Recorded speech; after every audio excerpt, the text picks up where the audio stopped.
Hi friend, বাবিকে school থেকে নিয়ে আসতে যাব। মোটামুটি ঘরের কাজ সবই কমপ্লিট হয়ে গেছে, রান্নাটা একটু বাকি, একটু লেট করেই আমি রান্না করি। আজকে একটু বাবিকে নিয়ে আসতে যাবো, কারণ আজকে বাবিকে নিয়ে এসে আমার কিছু কাজ থাকে। সকালবেলা শুধু পুজোটাই দিতে পেরেছি, আর কোনো কাজটা করতে পারিনি। আজকে বুধবার, ঠাকুর ঘরে আমি ঘট বসাই, তাই জন্য একটু দেরি করেই পুজোটা দিলাম। আর একটু সময়টা লেগে গেছে, আর একটু লেটও হয়ে গেছে, তাড়াতাড়ি যেতে হবে, কারণ বাবি আবার আমার জন্য ওয়েট করে। গিয়ে কত প্রশ্ন, এত দেরি কেন, কিসের জন্য দেরি, বাড়িতে কি করলে। ছোটো তো, আর তার মানে গরম পড়ে গেছে, স্কুল ছুটি হয়ে গেলে একদম ইচ্ছে করে না ওর বেশিক্ষণ সময় থাকতে। তাই জন্য একটু তাড়াতাড়ি করছি, কারণ ওকে নিয়েই আবার আমাকে নিয়ে চলে যেতে হবে গড়িয়ায়। গড়িয়া একটা ছোটোখাটো কাজ আছে কাকা কাকিদের সাথে, ওই কাজটা কমপ্লিট করে তারপরে বাড়িতে চলে আসবো। অনেক দিন বলতে গেলে আমি ফেসবুকে ছিলাম না, প্রায় 4 দিন। কোনো অ্যাটাচমেন্ট নেই ফেসবুকের সাথে আমার, ফেসবুকে ভিডিও ছাড়া, ফটো ছাড়া কিছুই নেই। অনেকটা ডাউন হয়ে গেছে ফ্রেন্ড। তোমরা প্লিজ আমাকে একটু সাপোর্ট করো, যেন তোমাদের সাপোর্টে আমি একটু উঠতে পারি।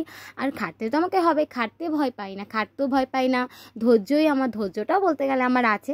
আর বেশি করে কি বলতো ফ্রেন্ড, আমার না কিছু পাওয়ার কোনো আশা নেই, যে আমি একটা জিনিস করছি তার থেকে আমাকে কিছু পেতে হবে, ওই জিনিসটা একদমই না। ফেসবুক করতে আর ব্লগ করতে আমার না প্রচণ্ড ভালোবাসি, যেটা হচ্ছে আমি আর আমার বাবি খুব ভালোবাসি।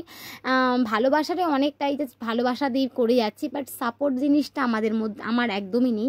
যে সাপোর্টটা যদি একটু পেতাম না, আমি না হয়তো কিছু একটা করতে পারতাম। বা সাপোর্টের জন্য মাঝে মাঝে আমি এরম উধাও হয়ে যাই ফেসবুক থেকে, বা ফেসবুকটা বন্ধ করে দিতে হয় আমাকে। আবার নিজের ভালোবাসাটা এমন পরিমাণে মানে ফেসবুকের সাথে সাথে আমার নিজের ভালোবাসাটা এত পরিমাণে হয়ে গেছে যে ফেসবুকে ভিডিও না করে আমি থাকতেও পারি না। যতই সবাই বলুক, পিছনে কিছু বলুক, সামনে কিছু বলুক, বা সামনে এসেই আমাকে কিছু বলুক, আমি না একদমই কানে নিতে পারি না। মনে হয় যে এমন একটা জিনিস, যেই জিনিসের মধ্যে আমি এতটা পরিমাণে ভালোবেসে ফেলেছি জিনিসটাকে, তো তোমাকে আমি কি বলবো।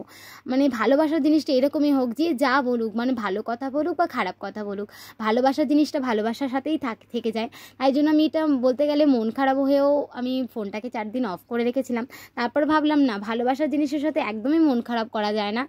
যত দিন যাচ্ছে তত যেন মনটা বেশি খারাপ হয়ে যাচ্ছে, যে আমার এঙ্গেজমেন্ট ডাউন হয়ে যাচ্ছে, ফ্রেন্ডরা কোথাও উধাও হয়ে যাবে, আমাকে কি কেউ ভালোবাসবে না, তাদের কি সাপোর্ট আমি কি পাবো কি না, সেই বুঝে আমি আবার ভাবলাম না থাক। আর কে কি বলছে একদম ভাবনা চিন্তা মানে একদমই রাখবো না। শুধু মনের সাহস রেখে আর মনের ইচ্ছে রেখে আর ভালোবাসার জিনিসটাকে আরও বেশি করে ভালোবেসে আমি আগাতে চাই ফ্রেন্ড। তো তাই জন্য বলছি, প্লিজ প্লিজ প্লিজ সাপোর্ট করো, সাথে থাকো, ভালোবাসতে থাকো। তোমাদের ভালোবাসাটা কিন্তু অনেক দরকার। বাবিকে স্কুল থেকে নিয়ে এসে একটু কাকা কাকির সাথে মিট করলাম, কারণ একটু দরকার ছিল। তারপরে বাবি বললো না, মিট করার পরে বাবি বললো না ওর খিদে পেয়েছে। তো বললাম চলো কিছু খেয়ে নিই, কারণ সকালবেলা স্কুল থেকে বেরিয়ে একদমই খাওয়া হয়নি, আজকে লেট হয়ে গেছিলো। তাই জন্য ওর ফেভারিট দোকান ম্যাডাম, যেটা মহম্মদতলায় আমাদের রয়েছে, কালীবাজার, বেশি মহম্মদতলা না কালীবাজারে রয়েছে, ওখানে নাকি এখন স্যান্ডউইচ খাবে। কি বলবো বলুন ফ্রেন্ড, সন্ধ্যাবেলা স্যান্ডউইচ খেলে মানা যায়, এখন এই ভর দুপুরবেলা, এখন প্রায় 12:30 বাজে, এখন কি স্যান্ডউইচ খায়? একদম পুচকা বাচ্চাকে কি বলবো, এত জেদ তো বেশি জেদ করছি না, গরমে একদম মাথা পাগল। তো ভাবলাম যদি খাইস তো স্যান্ডউইচটা নেই, তো যদি খাই তো খুবই ভালো কথা। বসে একদমই খাওয়ালাম না, কারণ বসে খাওয়ার মতো সময় নেই, বাড়িতে গিয়ে অনেক কাজ।